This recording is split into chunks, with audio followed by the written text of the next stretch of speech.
5,000 years later, the pyramid mystery is still not solved. Nearly 5,000 years have passed. Yet if you stand before the pyramids of Egypt and close your eyes, you can still feel the desert breathing. The wind moves like a whisper across the ancient stones, carrying grains of sand that have witnessed the rise and fall of empires.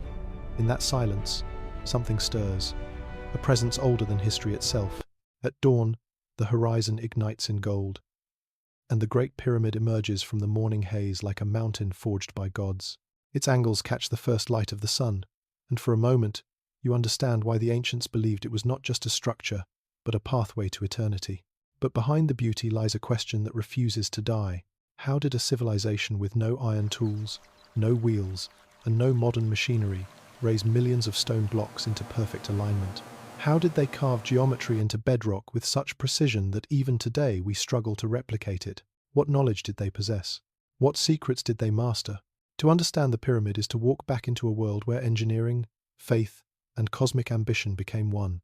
To the ancient Egyptians, building a pyramid was far more than a construction effort. It was a sacred duty, a divine collaboration between humanity and the gods. The pharaoh was believed to be the living embodiment of Horus, a bridge between the mortal world and the eternal sky.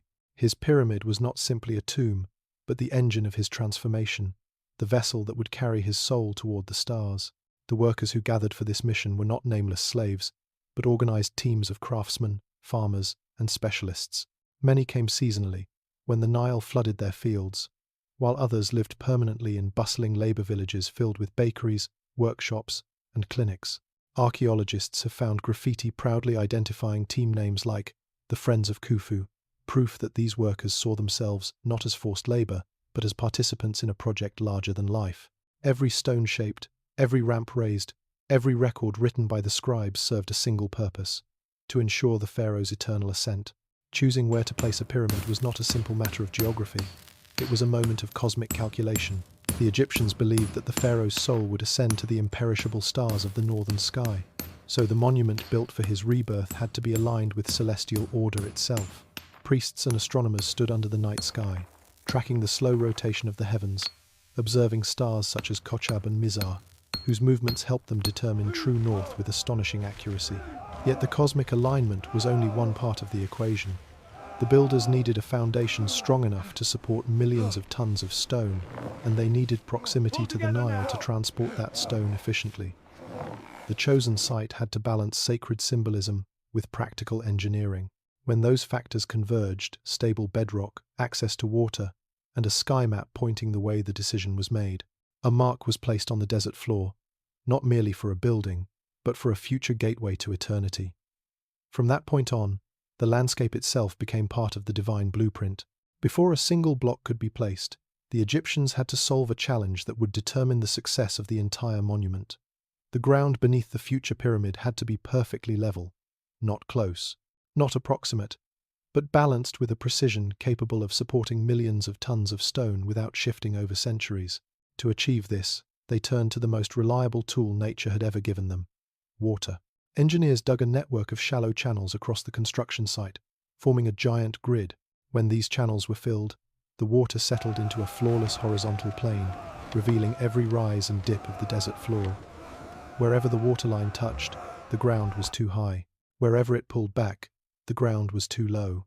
Teams moved across the grid, shaving down limestone, filling depressions with compacted sand and gravel, and checking again and again until the entire foundation matched the water's level edge. Modern laser scanning confirms how successful they were. The base of the Great Pyramid deviates by only a few centimeters over its entire length, a degree of accuracy impressive even by modern standards. With the earth now flattened into a perfect canvas, the real construction could begin. With the foundation set, the Egyptians turned their attention to the raw material that would define the pyramid itself: stone. Millions of blocks had to be carved from the earth, shaped with care, and prepared for a journey that would carry them across desert and river. The task was monumental, but the methods were ingenious. Nearby quarries provided the bulk of the limestone used for the pyramid's core, while finer white limestone from Tura was reserved for the gleaming outer casing. Granite for the inner chambers came from Aswan, more than 800 kilometers to the south.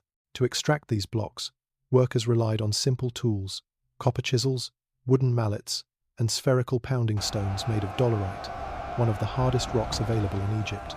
Quarrymen scored long grooves into the bedrock, using copper chisels to cut precise channels. Wooden wedges were hammered into the grooves and soaked with water. As the wood expanded, internal pressure built until the stone cracked cleanly along the desired line. Each block was then shaped by hand, smoothed, and marked with symbols indicating its destination and the work team responsible. Some stones weighed 2 or 3 tons, others far more. Yet each was crafted with the same care, as if every block carried a fragment of the pharaoh's immortality. Shaping the stones was only the beginning. The next challenge was moving them thousands upon thousands of blocks across scorching desert terrain. The Egyptians, lacking wheels sturdy enough for such immense weights, relied instead on a deceptively simple but brilliantly effective solution: the wooden sledge. Each block was loaded onto a heavy sled, its runners pressed against the sand. Teams of workers hauled the ropes in unison, their footsteps forming deep tracks in the desert floor. But dragging several tons of stone across dry sand required tremendous effort. So the Egyptians discovered a technique that modern experiments have confirmed. They watered the sand. A thin film of moisture compacted the grains, reducing friction almost by half. What seems like a small trick transformed an impossible task into a manageable one. For longer journeys, especially for the massive granite blocks from Aswan, transport shifted from land to water. The stones were carried by boat along the Nile, secured on large wooden barges, built to withstand enormous weight. During the annual flood, when the river rose and spread across the plains, channels were dug to bring these boats as close as possible to the construction site. Unloading was a precise operation. Workers guided the barges into artificial harbours, where ramps awaited. Sledges were pulled again, this time along prepared tracks leading directly to the pyramid's rising base. Moving the stones was not chaotic labour. It was a synchronized system, as disciplined as any ancient army. Each team coordinated, each block accounted for, each day bringing the pyramid one step closer to the sky. The pyramid work site was not a chaotic gathering of labourers. It was a meticulously organised machine, directed by a hierarchy of administrators, engineers, and scribes. Every team of workers had a specific role: cutters, haulers, carpenters, surveyors, water carriers, and stone setters. Overseers coordinated shifts, ensured safety, and maintained discipline, while scribes recorded every detail on papyrus and stone ostraca. Their notes included daily quotas, arrival times, tool usage, and even medical conditions. Archaeological discoveries reveal entire villages built to support the workforce, equipped with bakeries, breweries, kitchens, and infirmaries. Workers received rations of bread, beer, meat, and onions fuel for the intense physical labor. This level of administrative sophistication ensured that thousands of tasks moved in harmony. The pyramid advanced block by block, not through brute force alone, but through a system that rivaled the efficiency of a modern construction project. Once the stones arrived at the construction site, the true engineering challenge began. Lifting them into position, the Egyptians had to raise millions of blocks, each weighing several tons, higher and higher as the pyramid expanded skyward. Without cranes, pulleys, or iron tools, they relied on a series of ingenious ramp systems, each one embodying a different interpretation of ancient creativity. The most traditional theory proposes a massive straight ramp built from mud brick, limestone chippings, and clay. This ramp stretched from the desert floor to the upper layers of the pyramid. Its advantage was simplicity, but its sheer size would have required more material than the pyramid itself, making it an inefficient solution as the height increased. A second theory imagines a spiral ramp wrapping around the exterior like a rising helix. Workers would pull stones upward along this winding path. The design reduced the need for enormous amounts of infill material, but it limited visibility of the corners, complicating the precise alignment of each course of blocks. The most intriguing idea is the internal ramp theory. According to this model, the Egyptians built a ramp inside the pyramid's structure, turning its interior into a hidden spiral corridor. Although still debated, this theory explains certain structural anomalies detected through modern scans. Whichever method they used, one fact is clear. Each block was raised slowly, centimetre by centimetre, then placed with astonishing precision. The pyramid grew not in sudden leaps but through a rhythm of labour, repeated thousands of times, day after day. When the final tier of the pyramid reached its intended height, the structure still lacked the brilliance that once defined its appearance. The Egyptians transformed it by applying an outer layer of polished white limestone from the Tura quarries. These casing stones were cut with extraordinary accuracy, fitted so tightly that the joints were nearly invisible.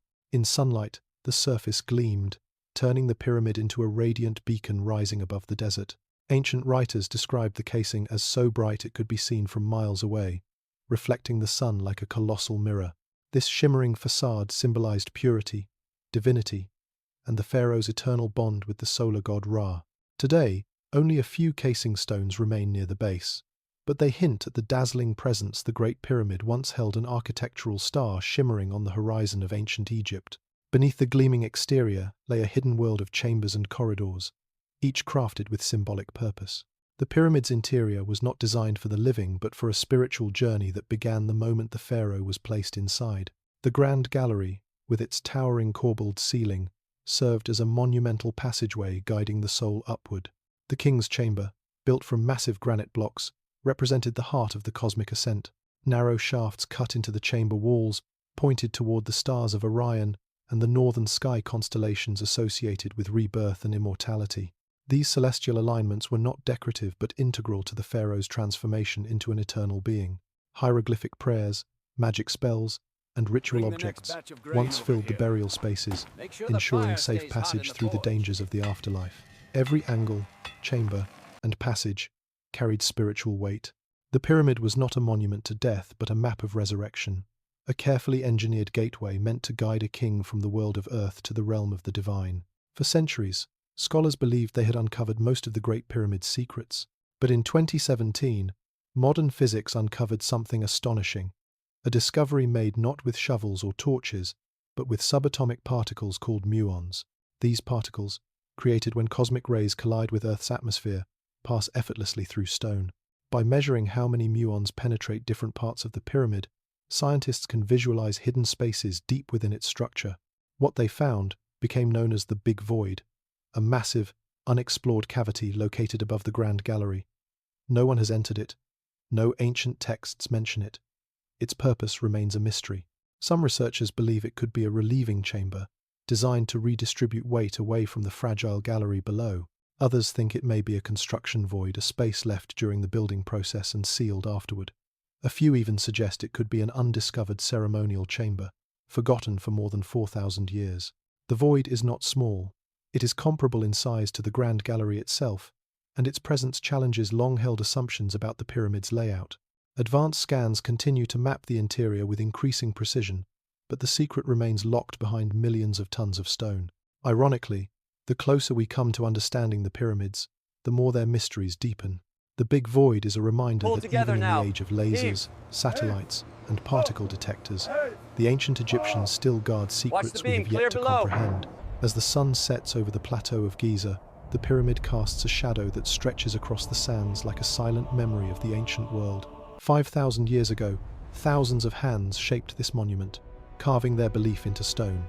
Today, their names are forgotten, but their work endures, a testament to human ambition and imagination. The pyramids remind us that greatness is not achieved through ease, but through perseverance. Their builders possessed no steel, no engines, no modern mathematics, yet they looked at the desert, at the stars above, and decided to build something that would outlast time itself, and they succeeded. Standing before these colossal forms, you are not merely observing history, you are inheriting it. You are part of the same story of curiosity and courage that drove ancient engineers to challenge the impossible. The pyramids call across time, urging us to look upward, to dream boldly, and to remember that even in humanity's earliest dawn, we already reached for the stars.